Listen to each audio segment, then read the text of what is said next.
I know it's been a long, not just day, it's been a long few weeks, it's been a long few months leading up to this particular moment. I am firstly incredibly grateful for the fact that the rain held off until 4:30 or 5:30 today. Closer we got than we are. You're closer we got than we are. I have apparently had people praying for me since 3:30 this morning, so that is probably why. And obviously Nathan and I have been to every mosque, church, temple, other religious place here to receive blessings over many, many weeks. And hopefully that has resulted in what we see, well, not quite that, but apart from a little bit, but actually 5% swing is pretty good. But in what we see behind us in terms of the results and the fact that come tomorrow, we'll have a Labour government.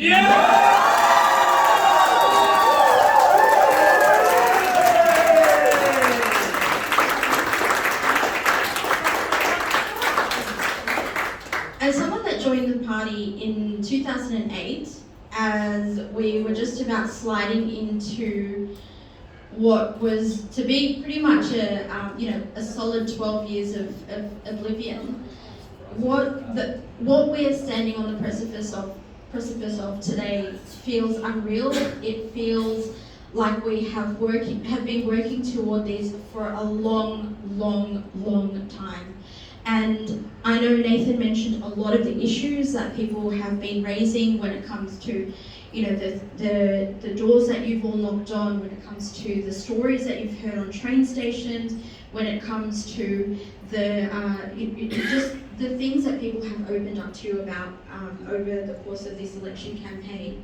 And that is the result of 12 years of a Liberal National Government. And hopefully the next 4 years of a Labor government can help mediate some of that damage and help bring the focus back to Southwest Sydney, because this is God's country, firstly.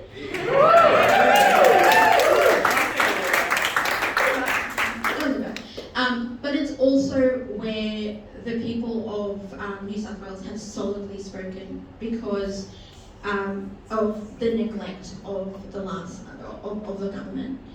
I won't keep you all too long because I know you have probably very exhausted feet, just the same as the rest of us, but I know that the results behind us are keeping us buoyed. So I just want to again add my thanks and my appreciation to each and every one of you that has come out to hand out at a train station, man a polling booth, letterbox, door knock, do anything and everything that keeps that gets the word out, that is the essence of a campaign. And like Nathan, I do have a very long list of people that I need to thank, and I am very sure that I may forget someone, and I hope you will forgive me for that. But firstly, in terms of the Livo campaign, I really need to firstly express appreciation to my core campaign team, my campaign manager, Amma Samaratna.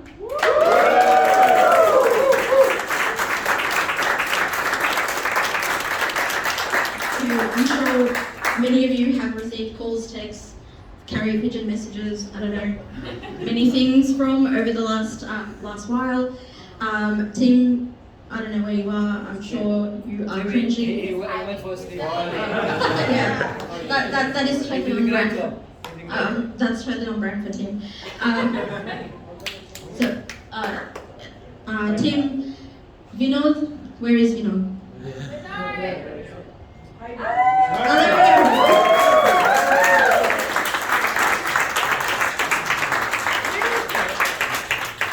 I think it's like a dog.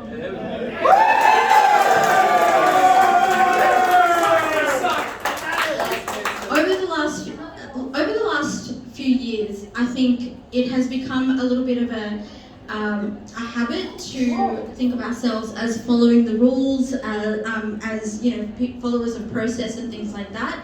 However, I can't underestimate or just understate how motivating it is to hear someone basically say, it doesn't matter, let's go put cornflakes up on council assets.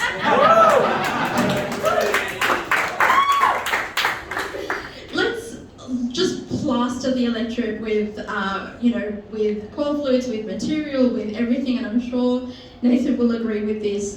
The fact that people come through on the booth and say, I have seen your material everywhere, is a testament to just one of the many things that Vinod has done on this campaign. And for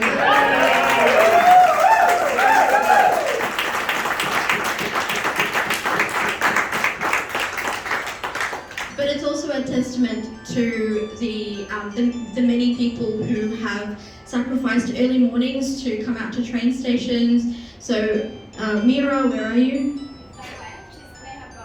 Oh, there we go.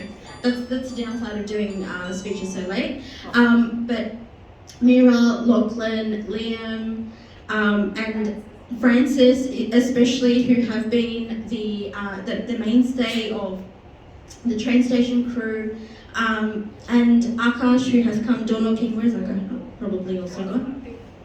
But just the many people who have helped out on the campaign, I am truly grateful for from the bottom of my heart.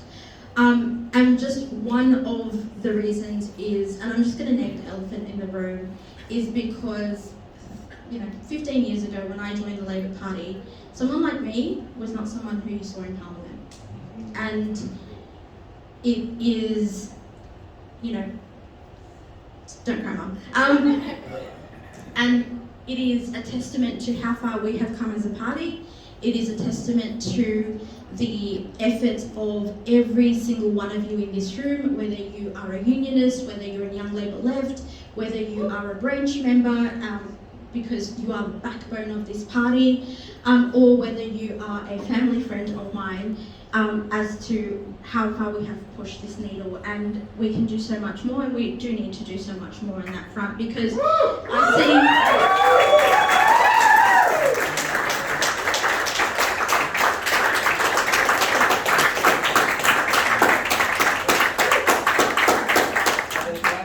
Because I see and I speak to people like Syed, people like Siddiqui, who say to me they want their children to be represented, to have a voice, to be part of the decision-making tables of this state, of our community, and of our country.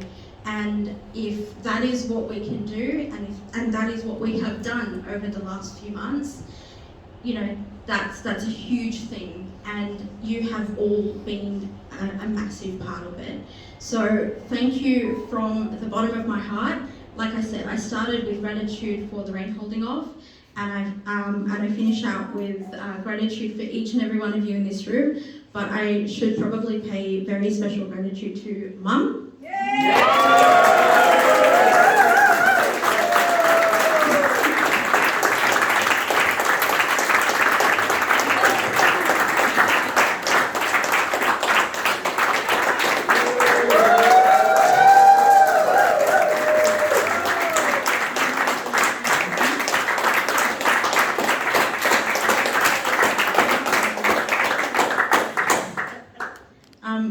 As many people have said, Mum is probably the actual politician in the family.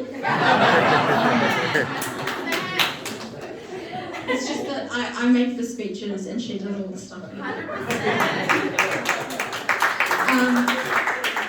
But there are many people in this room who, when my family migrated into Liverpool in the early 90s, knew me as a 4-year-old.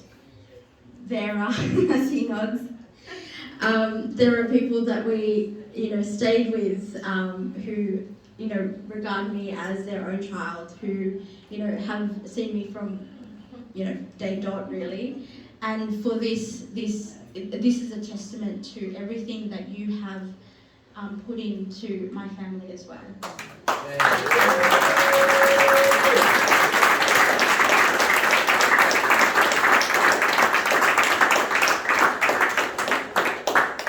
Because I often reflect on the fact that someone of my background, someone who has been through some of the experiences that I have, should not be in Parliament. And the You won it already. you know, well, according to the statistics, would not find themselves in the parliament. And I reflect on the reason why I'm in this position that I am, and it's because I have had, over the course of many years, the belief of people in this room. The belief of people in the community.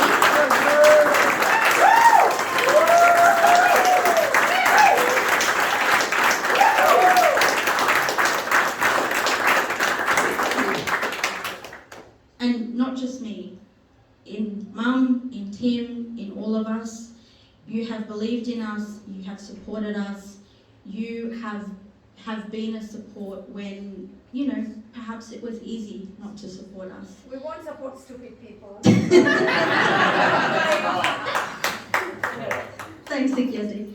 But that is what all people in our community should have.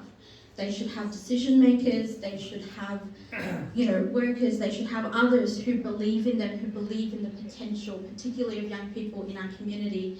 And that is why I'm so passionate about making sure that every kid, every person in our community has that level of belief so that they can, regardless of where they start out, regardless of what the statistics tell them they should achieve or not, they can do whatever it is that is important to them and one day contribute back to their community, like I've had the honour and the privilege of doing. And I do that because of all of you in this room, and I'm so grateful and I'm so privileged for that. So thank you.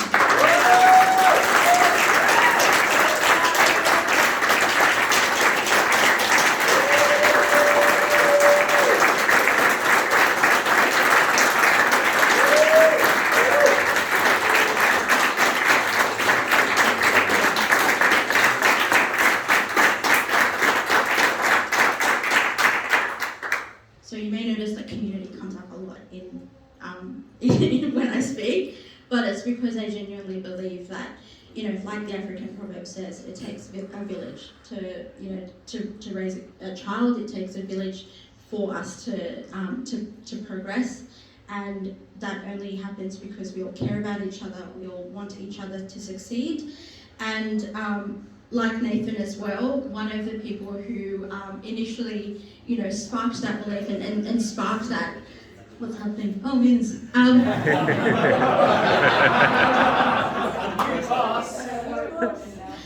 Yeah, true. Hey, boss. And one of the people who originally, again, contributed to that belief was Paul Lynch.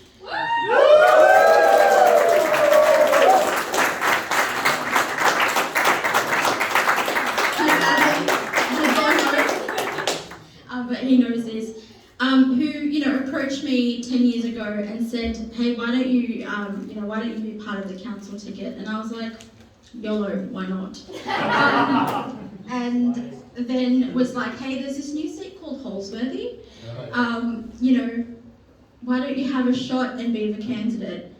And I was like, oh, I have no idea what that actually entails, so why not? And so I did, and as a result of that campaign, when I saw that it wasn't about me, but it was about what the response of people was to someone like me being a candidate, and the value of a platform like this, that has motivated me to keep going. And I guess this is the combination of that. It still feels really surreal. As Nathan said before, has it kind of sunk in? No, it really has not.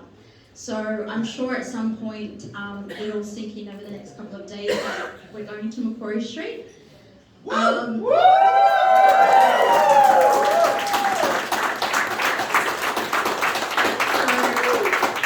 Nathan, from Moore Street to Macquarie Street, thank you for everything in terms of, again, that shared sense of sanity or lack of sanity. Just the debriefs, the support, and for being my hype person when sometimes I'm not my own hype person. So thank you.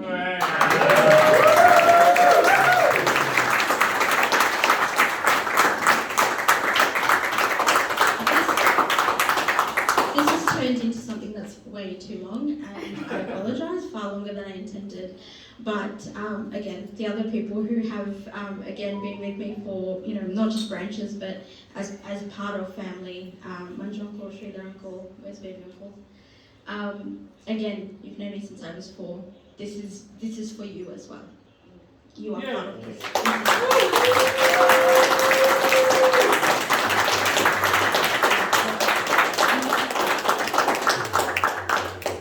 How can I forget Prabhakar?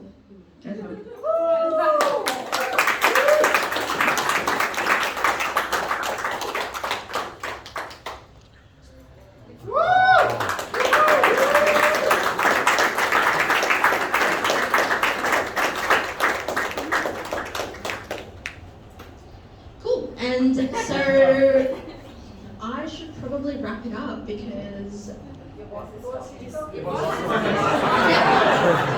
that's a great time to stop. So thank you.